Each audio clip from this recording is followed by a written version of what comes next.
Selamat pagi, siang, dan malam kepada Pak Firman. Sebelumnya, terima kasih telah memberikan kesempatan kepada saya untuk mempresentasikan uh, rangkuman dan hasil belajar saya mengenai seismologi dasar dan aplikasi, yaitu teori, analisis, dan eksplorasi untuk teknik geofisika. Perkenalkan, nama saya Vindir Pasatino dengan NRP 5017 241062 dan saya dari kelas A.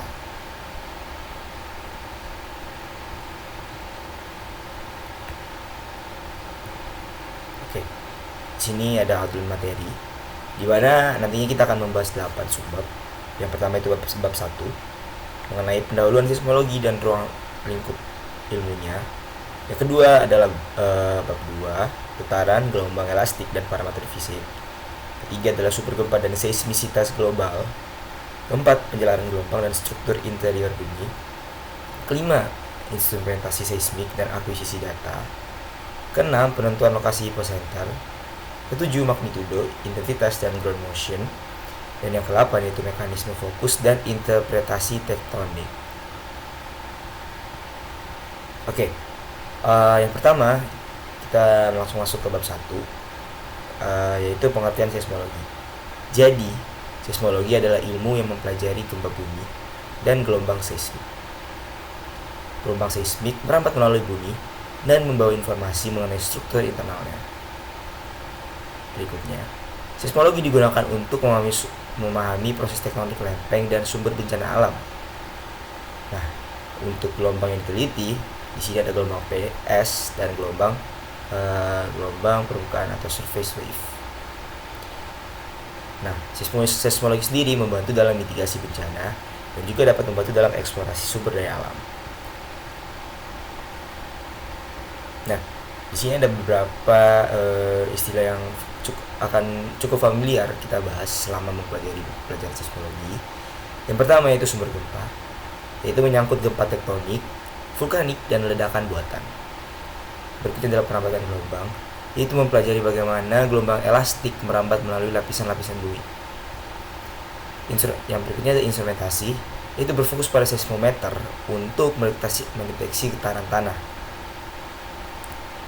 Yang keempat, analisis data, yaitu teknik untuk menentukan lokasi, waktu, dan magnitudo gempa. Dan berikutnya adalah aplikasi terapan, yaitu penggunaan seismologi dalam eksplorasi sumber daya alam dan mitigasi bencana. Oke, kita next.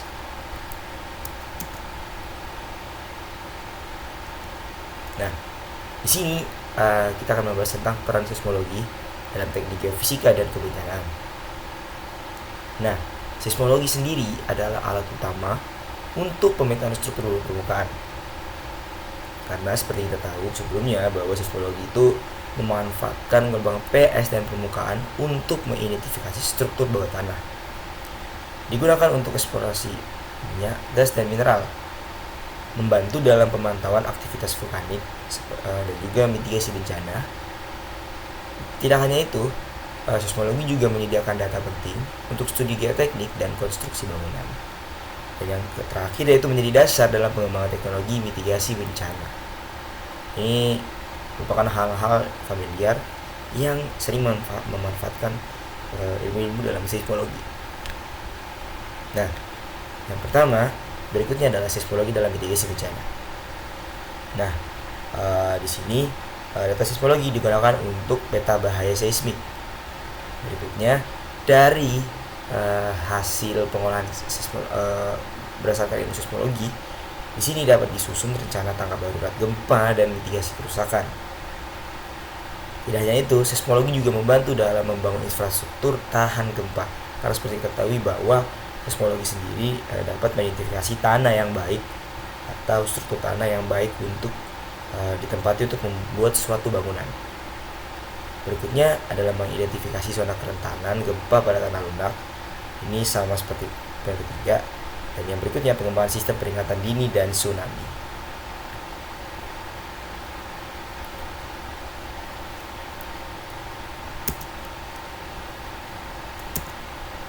Nah, berikutnya adalah hubungan seismologi dengan geologi, fisika, dan teknik sipil. Nah, di ilmu geologi, seismologi berperan untuk mengungkapkan struktur geologi di dalam bumi. Di fisika, seismologi memberikan dasar teoritis untuk memahami gelombang dan propagasinya. Di teknik sipil, seismologi digunakan untuk merancang bangunan tahan gempa atau untuk studi geoteknik seperti yang sudah disebutkan di slide sebelumnya. Nah, untuk di jurusan kita sendiri, seismologi adalah bagian utama dari teknik geofisika dalam pemetaan struktur bawah permukaan. Dia bisa membantu dalam mitigasi bencana, bisa juga menjadi pengantar ilmu dasar dalam eksplorasi seismik yang akan dibahas lebih lanjut. Nah, dalam matematika sendiri, seismologi digunakan untuk analisis data seismik seperti inversi dan pemodelan. Itu juga bisa berperan di ilmu teknik geofisika sendiri.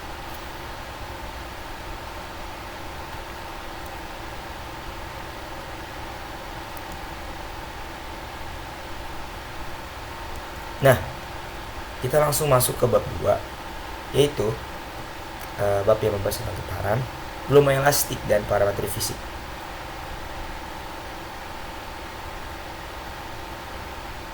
Oke, jadi di sini untuk bab 2 yang pertama kita membahas tentang getaran harmonik sederhana. Nah, materi ini sebenarnya sudah diajarkan sebelumnya di fisika dasar 1. Nah, seperti kita lihat di sini, kita dapat melihat ada satu bukit dan satu lembah, dan ini dinamakan satu gelombang karena mencakup satu bukit dan satu lembah.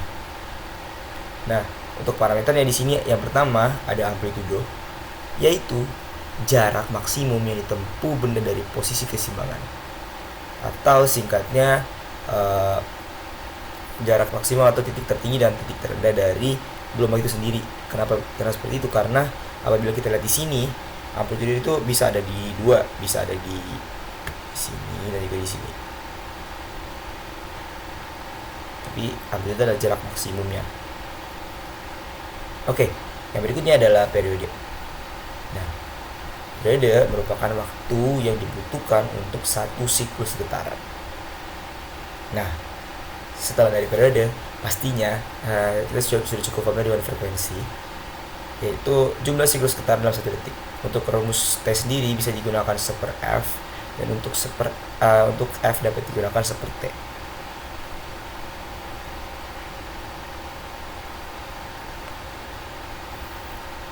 Nah, berikutnya adalah kecepatan sudut atau omega. Kecepatan sudut adalah kecepatan perubahan sudut dalam gerak melingkar dengan rumusnya yang sudah pasti cukup familiar kita, yaitu omega sama dengan 2pi dikali F. Contohnya adalah bahan jam atau pegas yang ditarik dan dilepaskan. Itu adalah salah satu contoh dari getaran harmonik sederhana. Nah, berikutnya adalah subbab yang membahas tentang hukum Hooke dan modulus elastisitas. Nah, hukum Hooke sendiri adalah hukum yang membahas tentang hubungan pegas, yaitu mencakup tentang tegangan dengan tegangan. Nah, untuk hubungan sendiri, tegangan itu berbanding lurus dengan tegangan, dengan rumusnya yaitu T sama dengan E dikali tegangan. Nah, modulus Young atau E besar itu digunakan untuk mengukur kekakuan dari material itu sendiri.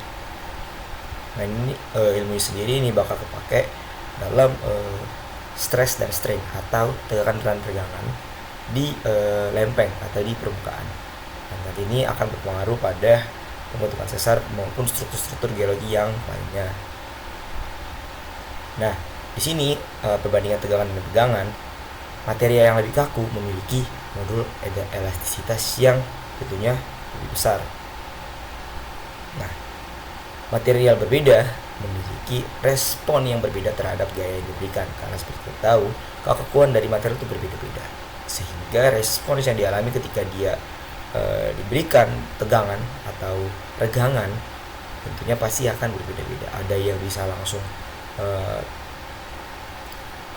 menghasilkan fracture, ada juga yang bisa menghasilkan sebuah lekukan seperti itu.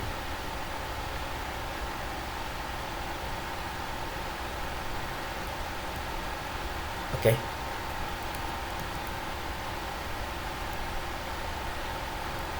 Nah, next kita ke gelombang permukaan, gelombang body atau gelombang badan. Dalam konteks ilmu seismologi maupun ilmu seismik, gelombang body itu terdiri dari gelombang primer dan gelombang sekunder.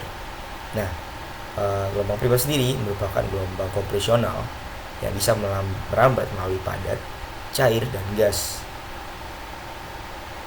Gelombang es atau gelombang sekunder merupakan gelombang geser yang hanya merambat melalui material padat. Nah,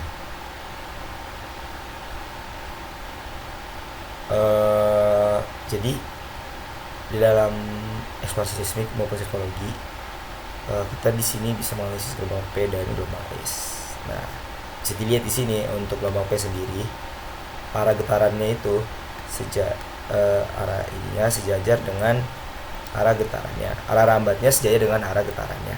Sedangkan untuk gelombang S, arah rambatnya itu tegak lurus dengan arah getarannya.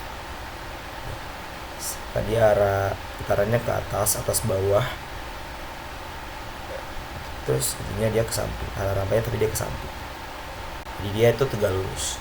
Nah, ada sedikit sneak peek yaitu gelombang permukaan, termasuk gelombang Love dan Rayleigh. Kecepatan gelombang dipengaruhi oleh modulus elastisitas dan tentunya densitas material. Semakin dalam sebuah lapisan, maka tentunya kecepatan gelombangnya itu semakin cepat karena struktur permukaan itu lebih terkompaksi, lebih padat. Nah, perambatan gelombang S itu lebih lambat dibandingkan dengan gelombang P. Gelombang S itu seperti saya katakan sebelumnya hanya bisa melambat melalui medium padat, sedangkan gelombang P bisa melambat melalui medium padat, cair maupun gas.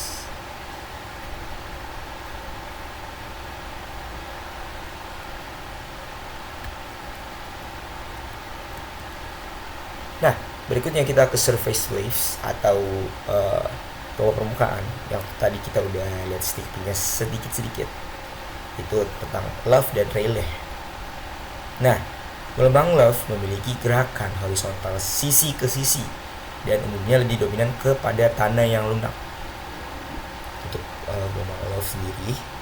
Nah, untuk gelombang Rayleigh, dia itu bergerak dalam posisi ellipse retrograde yang menggabungkan gerakan vertikal dan horizontal pada permukaan. Nah, gelombang-gelombang ini menghasilkan amplitude yang besar di dekat permukaan tanah dan merupakan penyebab utamanya kerusakan bangunan pada gempa besar. Selain itu, gelombang ini menunjukkan perilaku dispersi yang sangat kuat. Nah, untuk gelombang Rayleigh sendiri, ini bisa digunakan dalam multi-channel analysis surface wave, yaitu sebuah metode seismik yang menganalisis permukaan dari banyak data dari receiver yang akan berguna juga untuk mengidentifikasi kerentanan tanah, amplifikasi dan liquidifikasi, dan juga untuk saturasi air pada tanah gambut. Nah, next kita ada pembiasan dalam hukum Snell. Nah, tidak lengkap rasanya ketika kita membahas tentang seismik atau seismologi tapi tidak membicarakan tentang hukum Snell. Nah, hukum Snell sendiri merupakan hukum yang membahas tentang perubahan kecepatan antar lapisan yang mengubah arah rambat gelombang. Nah, jadi secara simpelnya, ketika sebuah gelombang itu mencapai batas lapisan, nah itu bisa menyebabkan perubahan kecepatan. Nah, arah rambat dari gelombang sendiri itu bisa berubah atau sudutnya itu bisa berubah. Nah, untuk rumus dari hukum Snell sendiri yaitu sin I per V1 sama dengan sin I per V2. Jadi perbandingan antara sudut datang dan sudut bias itu berbanding lurus, sama halnya dengan V1 dan V2 yang berbanding lurus. Nah, sudut kritis menghasilkan rombak refraksi atau rombak refraksi kepala atau head wave. Nah, head wave sendiri itu terjadi biasanya terjadi di batas lapisan, karena sudut kritis itu biasanya terjadi di sini. Nah, untuk seismik refraksi atau gelombang refraksi itu terjadi ketika sudut datar lebih besar dari sudut bias, sedangkan refleksi terjadi ketika sudut bias lebih besar dari sudut datar. Nah, konsep ini sangat penting untuk interpretasi travel time pada refraksi seismik. Jadi ini merupakan dasar terbukti zona bayangan gelombang dalam interior bumi. Nah, untuk di sini ini tuh namanya critical distance, titik ini yang terjadi di batas lapisan. Terus juga kita bisa dulu. Nah, kita masuk ke bab 3, yaitu sumber gempa dan seismisitas global.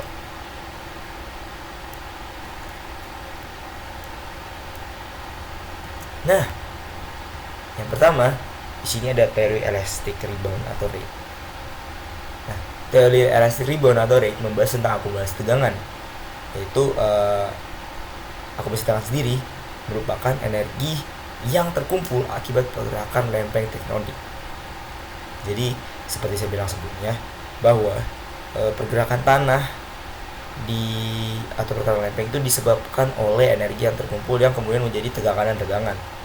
Nah, akumulasi tegangan sendiri adalah energi yang terkumpul akibat pergerakan lempeng tektonik. Nah, berikutnya adalah pelepasan energi, yaitu ketika tegangan melebihi batas gesekan, batuan patah dan bergerak tiba-tiba. Nah, itu bisa mengakibatkan pembentukan struktur sesar. Nah, ya rebound.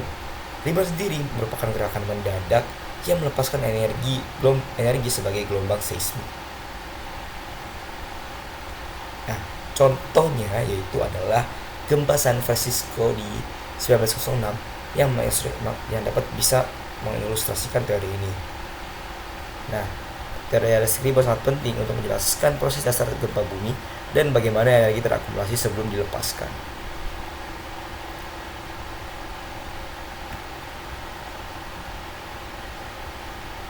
Oke, itu dia untuk teori elastic rebound.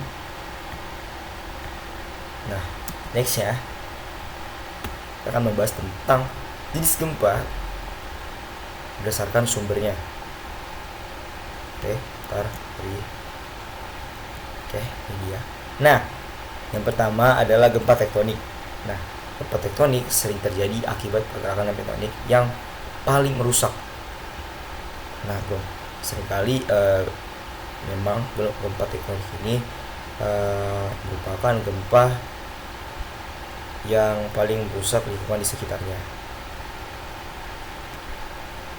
Nah, nextnya adalah gempa vulkanik. Gempa vulkanik merupakan gempa yang disebabkan oleh pergerakan magma dan gas di alam gunung berapi. Di sini ada gempa runtuhan, yaitu terjadi akibat terbentuknya gua atau tambang. Berikutnya tentang gempa induksi yang dipengaruhi oleh aktivitas manusia seperti pengeboran atau fracking. Itu juga dapat menyebabkan gempa. Ketika gempa subduksi yaitu terjadi ketika satu lempeng menujam ke bawah lempeng lainnya.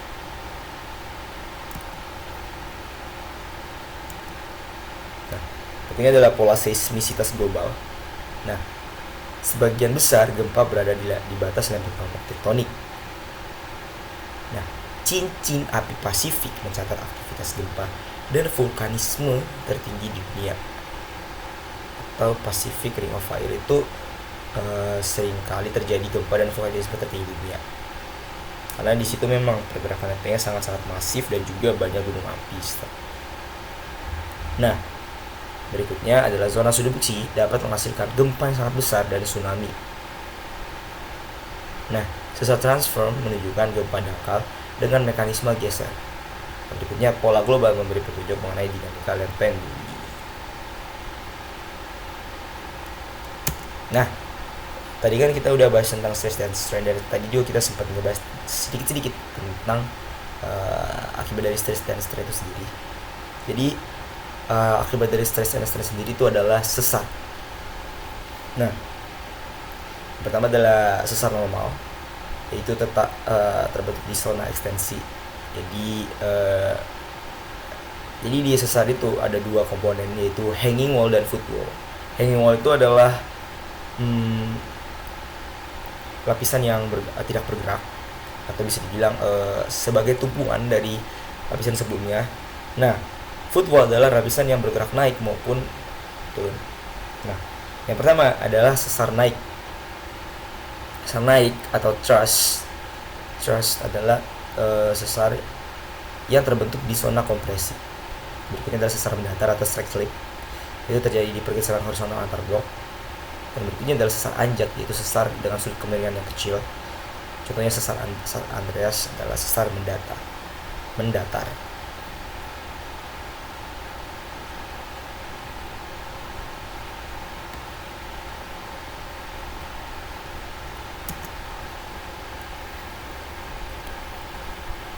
Nah, berikutnya adalah berikutnya adalah parameter dasar sumber gempa. Yang pertama di sini ada bulatan ini hipocentrum, itu titik dalam bumi tempat terjadinya gempa. Berikutnya adalah epicentrum atau epicenter, itu lokasi di permukaan bumi yang tepat di atas dari hipocenter itu sendiri. Berikutnya adalah kedalaman gempa, dikelompokkan menjadi gempa dangkal, menengah, dan dalam. Nextnya adalah waktu kejadian, waktu spesifik dari gempa, dan sangat penting juga untuk mengidentifikasi lokasi untuk menentukan risiko dan dampak dari gempa itu sendiri.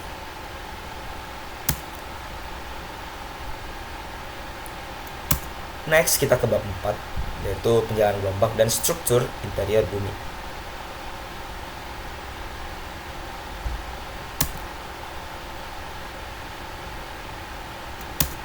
Nah, setelah tadi kita membahas getaran di bab 2, sekarang kita akan membahas tentang gelombang dan struktur interior bumi. Nah, gelombang gempa sendiri merupakan gelombang elastik yang merambat melalui medium dan menyebabkan deformasi elastis sementara. Jadi di sini perlu dilihat gelombang gempa itu menyebabkan deformasi elastis sementara.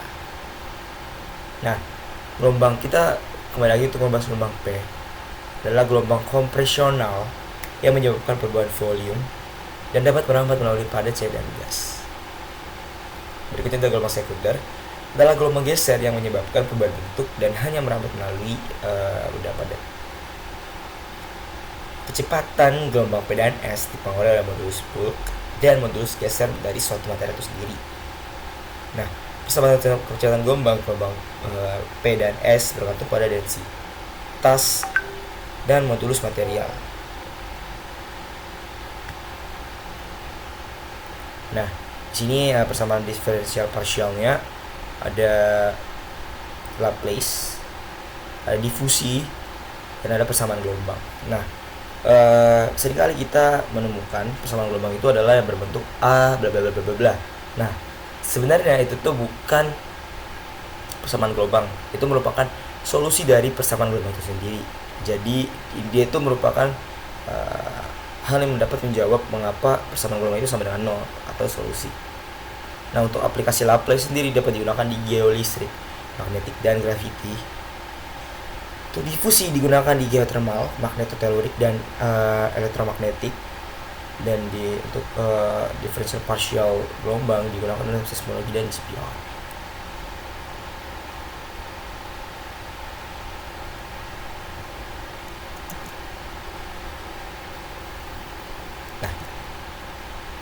Untuk penjelasan gelombang bidang dan gelombang bola. Nah, di sini kita agak sedikit flashback. Di sini ada hipocentrum dan epicentrumnya. Nah, gelombang bidang menganggap bahwa gelombang memiliki permukaan muka gelombang datar dan berguna untuk analisis jarak jauh dari sumber gempa. Itu gelombang bidang atau penjelasan gelombang bidang. Nah, gelombang bola sendiri yaitu gelombang yang menjalar secara radial dari sumber atau dari sini. Dia menjalar secara radial. Nah, dan lebih realistis untuk menganalisis jarak dekat dengan sumber gempa. Nah, model gelombang bidang lebih sesuai untuk penjelasan gelombang pada jarak jauh, sedangkan gelombang bola itu lebih akurat di dekat sumber gempa.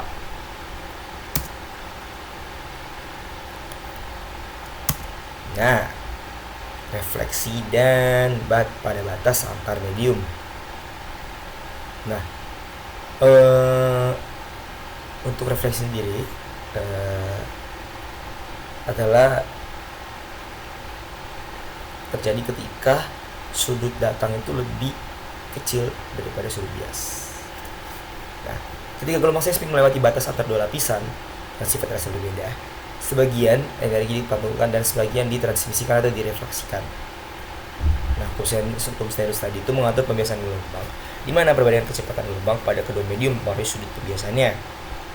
Nah, koefisien refleksi dan menghitung proporsi energi yang dipantulkan saat gelombang melewati batas. Nah, efek pada gelombang seismik, fenomena pembiasaan dan refleksi sangat penting untuk kondisi struktur bawah permukaan bumi. Nah, di sini kita melihat ada AI. AI itu apa sih? AI itu adalah acoustic impedance. Itu rumusnya densitas dikali dengan V. Nah, dari perhitungan AI ini, next kita dapat menghitung koefisien refleksi itu dengan menggunakan A1 A2 dengan A1, kemudian dibagi dengan hasil penjumlahan dari keduanya. Itu dapat menghasilkan koefisien refleksi, yaitu yang menghitung seberapa besar energi yang dipantulkan. Seperti itu. Next adalah atenuasi gelombang, geometris dan intrinsik.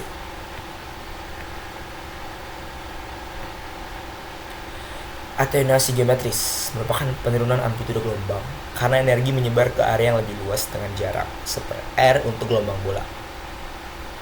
Nah, atenuasi intrinsik merupakan penurunan amplitude akibat energi yang diserap oleh medium berhubungan dengan faktor Q. Nah, faktor Q sendiri merupakan parameter yang menunjukkan seberapa efisien medium dalam mentransmisikan gelombang. Nilai Q menunjukkan atenuasi yang rendah.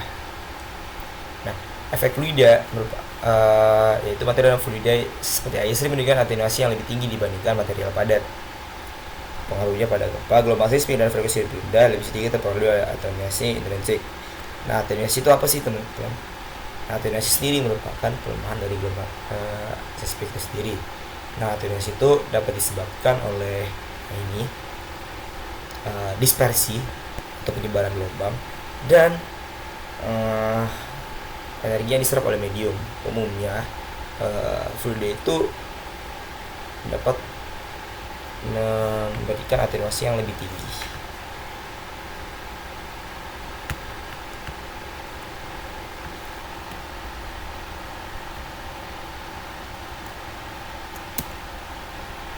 Oke, next adalah dispersi gelombang Love dan Rayleigh. Nah, dispersi dari gelombang Love dan Rayleigh ini sangat berguna untuk multi-channel analytics surface wave dan high pressure, itu horizontal to vertical surface radiation. Nah, gelombang Love adalah gelombang transversal yang menyebabkan pergerakan horizontal di permukaan bumi yang tegak lurus dengan arah rambat. Sedangkan gelombang Rayleigh menyebabkan pergerakan partikel dalam lapisan elips terbalik, melibatkan gerakan vertikal dan horizontal. Nah, fenomena dispersi, kecepatan gelombang permukaan bergantung pada frekuensi. Gelombang frekuensi terendah memiliki penetrasi yang lebih dalam. Nah, panjang gelombang yang lebih panjang memiliki penetrasi lebih dalam dibandingkan dengan gelombang frekuensi tinggi. Nah, seismologi dispersi itu digunakan untuk mempelajari lapisan bawah permukaan dan struktur bumi yang lebih dalam.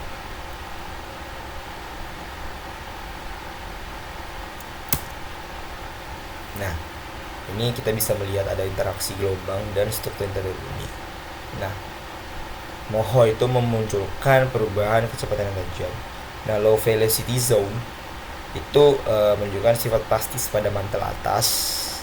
Nah, gelombang es hilang di inti luar karena ini membuktikan bahwa inti luar itu cair, karena seperti kita tahu bahwa sebelumnya gelombang es itu hanya merambat pada padatan.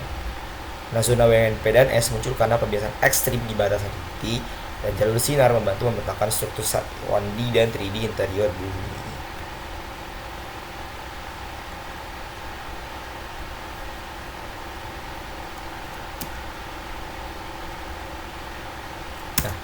Next, kita ke bab 5, yaitu instrumentasi seismik dan akuisisi data.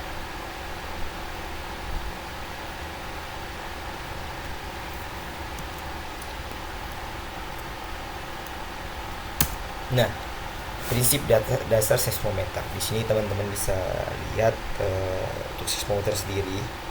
Di teknik geofisika sendiri kita mempunyai maksudnya kita memiliki seismometer yang namanya SRI, yaitu Seismometer Republik Indonesia, yang kemarin kita gunakan untuk seismik pasif. Nah, untuk prinsip dasarnya sendiri, yaitu di seismometer itu ada sensor inersia yang bekerja dengan penggunaan massa yang terikat pada pegas untuk mendeteksi pergerakan tanah. Di sensor inersia ini nantinya akan merekam pergerakan tanah. Nah, mekanisme massa pegas. Massa bergerak relatif terhadap bingkai yang terpasang pada tanah diukur sebagai gerakan relatif. Nah, tegangan dan perpindahan perubahan posisi massa diukur dan dikonversi menjadi sinyal listrik yang mencatat getaran tanah. Nah, dicatat oleh rotating drumnya. Nah, berikutnya adalah perekaman seismogram. Yaitu gerakan tanah direkam sebagai sinyal listrik yang menunjukkan perpindahan, kecepatan atau percepatan tanah.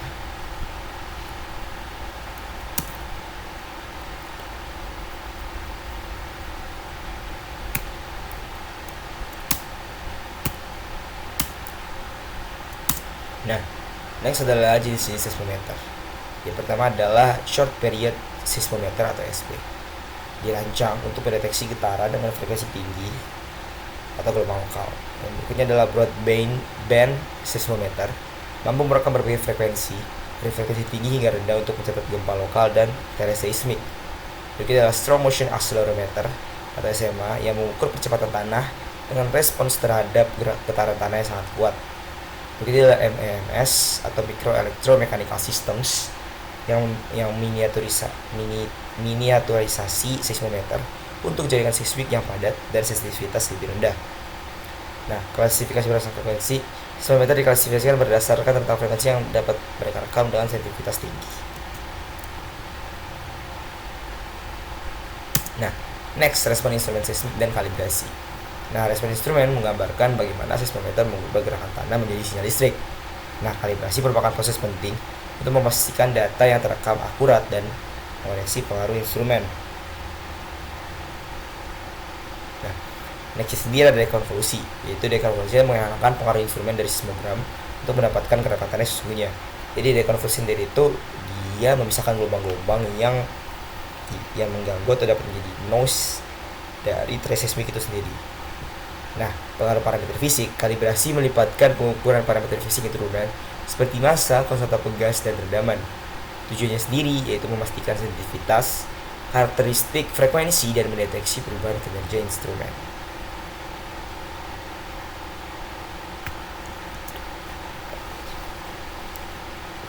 Nah, next, digitalisasi sinyal, yaitu sampling rate, dynamic range, dan resolusi.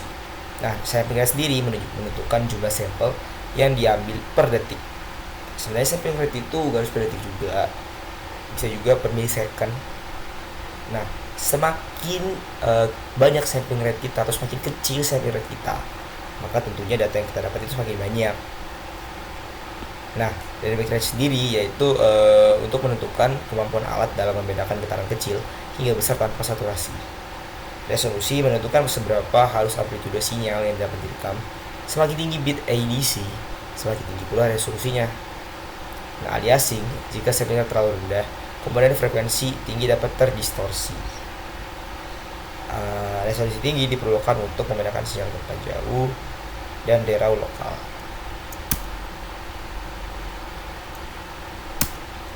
Nah, next kita ke bab 6 yaitu penentuan lokasi pose center.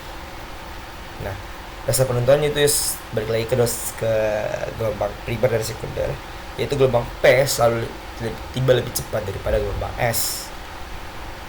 Nah, selisih waktu tiba antara S dan P ditambah seiring jarak dari epicenter. Selisih ini digunakan untuk memperkirakan jarak stasiun ke sumber gempa. Graphic travel time membantu membaca jarak secara cepat. Konsep SP menjadi fondasi metode lokasi sederhana maupun lanjutan.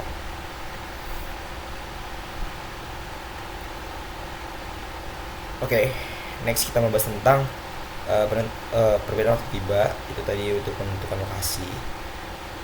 Nah, interval SP bergantung pada jarak stasiun dari epicenter. Semakin jauh stasiun, semakin besar selisih waktu. Nah, waktu tiba, gelombang pastinya lebih dulu karena dia lebih cepat dibanding gelombang S, dan selisih waktu itu yang dipakai untuk mengukur jarak sumber gempanya. Nah, metode lingkaran, metode 3 stasiun untuk menentukan lokasi epicenter dengan menggambarkan lingkaran pada peta. Nah, selisih waktu lebih besar memberikan hasil yang lebih akurat dalam menentukan lokasi. Nah, berikutnya adalah metode inversi.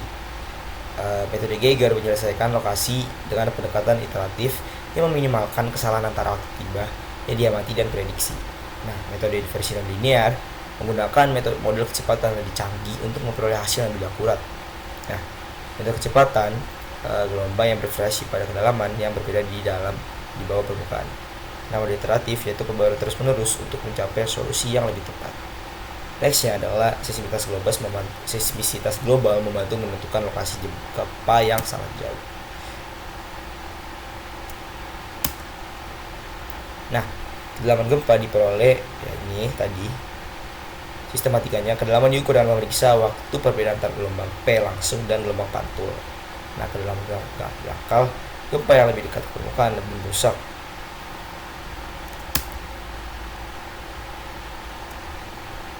Nah, estimasi ketidakpastian atau error ellipse. Error ellipse menggambarkan ketidakpastian lokasi epicenter. Faktor penyebabnya yaitu kesalahan ukuran waktu tiba, metode kecepatan yang tidak sempurna, dan posisi stasiun. Nah, representasi ketidakpastian menggunakan ellipsoid untuk menunjukkan kemungkinan lokasi gempa. Akurasinya, resolusi lebih kecil menunjukkan ketepatan lebih tinggi dan dalam menentukan lokasi. Pengaruh geometri, jika stasiun seismik tersebar secara merata, error ellipse lebih kecil.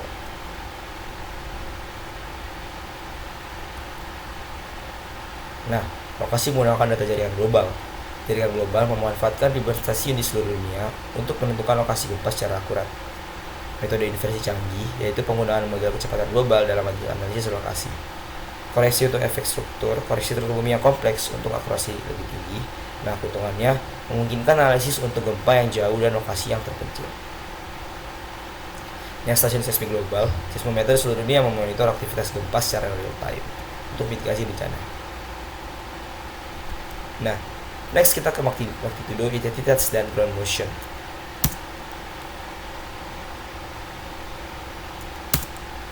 Nah, magnitudo mengukur sebesarnya energi pelepasan gempa.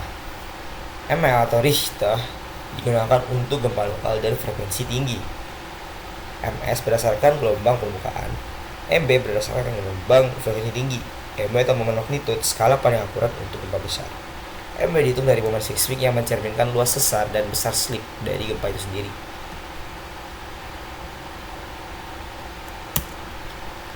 Nah, magnitudo gempa pertama kali diperkenalkan oleh Charles F. Richter pada tahun 1935, yaitu mengukur energi seismik yang dilepaskan oleh gempa.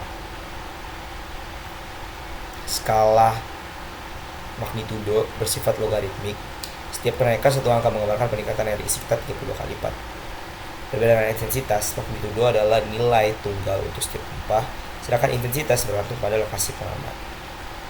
Magnitudo dihitung dari amplitudo gelombang seismik yang tercatat pada seismograf. Kelebihan dari magnitudo yaitu memberikan ukuran yang konsisten dan dapat dibandingkan untuk setiap gempa di seluruh dunia.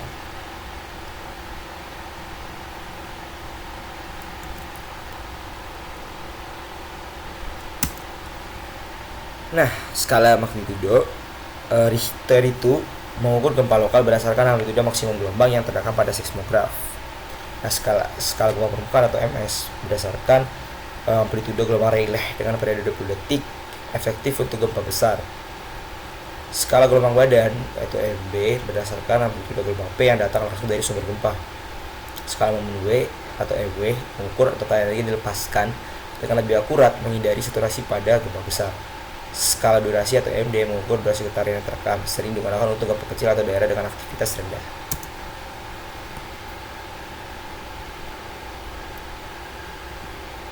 Nah, skala intensitas atau Modified Mercalli Intensity atau MMI, European Microseismic Scale atau EMS. Nah, MMI yaitu skala 12 tingkatan, digunakan untuk mengukur dampak gempa berdasarkan kerusakan bangunan dan pengamatan manusia. Nah, EMS yaitu skala yang lebih rinci, digunakan di Eropa untuk menggambarkan dampak gempa pada berbagai jenis bangunan. Nah, perbedaan intensitas dan magnitudo bergantung pada lokasi, sedangkan magnitudo adalah ukuran tetap. Skala EMA memiliki 12 tingkatan dari 1 tidak terasa hingga 12 atau kehancuran total. Skala RMS memberikan deskripsi rinci untuk klasifikasi kerusakan bangunan berdasarkan kualitas konstruksi. Nah, next kita ke bab 8, yaitu mekanisme fokus dan interpretasi tektonik.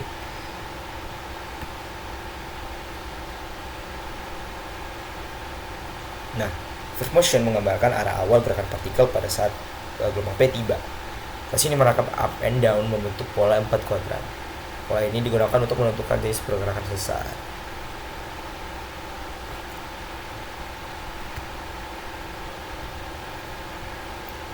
Nah, next adalah beach ball, mekanisme fokus dan moment tensor. Nah, diagram beach ball menggambarkan bidang nodal dan arah pergerakan pada sesar.